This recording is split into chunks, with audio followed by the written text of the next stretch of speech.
Hey boys and girls, I'm going to go over lesson 2 of your science coursework for quarter 3, the start of second semester. So you're going to go into your science course and you're going to scroll down. You're going to make sure that your grading period is under semester 2. We are working in the interdependent relationships and ecosystems unit. And we are looking at lesson 2, which is titled Abiotic Interactions in Ecosystems. So you're going to click on the blank page icon. That'll take you to your lesson.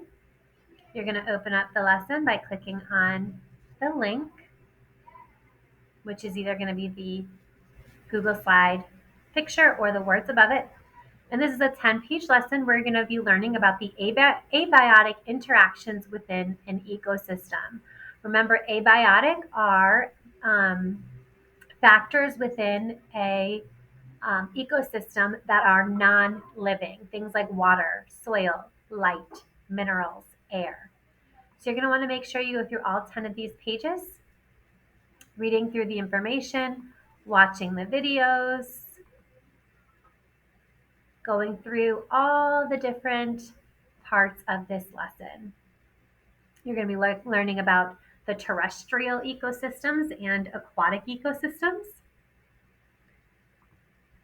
There's a write like a scientist activity, and then you'll come to your lesson. You can click on that link. It'll open up your assignment for you. And for this assignment, we're looking at a 2-page assignment here where you are matching the ecosystem to the corresponding characteristic. Use the following codes. So forests, you're going to use the letter F. Grasslands, you're going to use the letter G. Oceans, you're going to use the letter O. Ponds and lakes, you're going to use P/L. Estuaries and salt marshes, you're going to use E/SM. And you're going to read these different characteristics and you're going to match them with the correct ecosystem. So for example, bodies of fresh water that are surrounded by land. You're going to look at our options here and you're going to determine, okay, which of these are going to be a body of fresh water that are surrounded by land? Well, forests are not fresh water. They're not bodies of fresh water. Grasslands are not bodies of fresh water.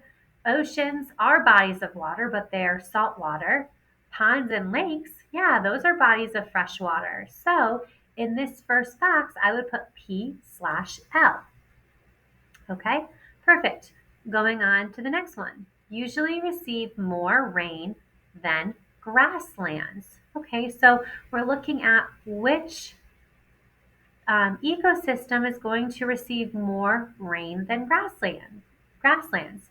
Okay, well, forests, they receive quite a bit of rain. We can't use grasslands because it's saying more rain than grasslands, so that wouldn't work. Oceans, no, I think we're talking about terrestrial. I think we're talking about a land because we're comparing it to a grassland. So ponds and lakes wouldn't work. Estuaries and salt marshes wouldn't work either. So forests, we would put a capital F in this box. Let's see here.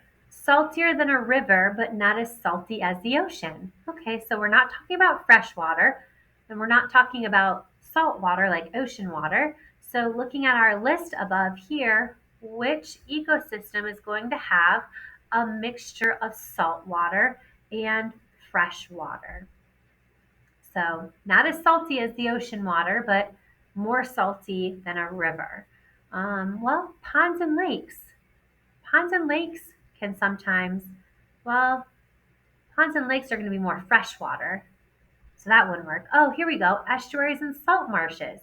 Estuaries and salt marshes are where fresh water and salt water meet. So you're going to get that fresh water or less saltier water compared to your ocean water where those two meet. So that's going to be your estuaries and your salt marshes. So that third box here is going to be your E/SM. So you're going to continue this worksheet by reading all of these different characteristics and you're going to match them to the correct ecosystem.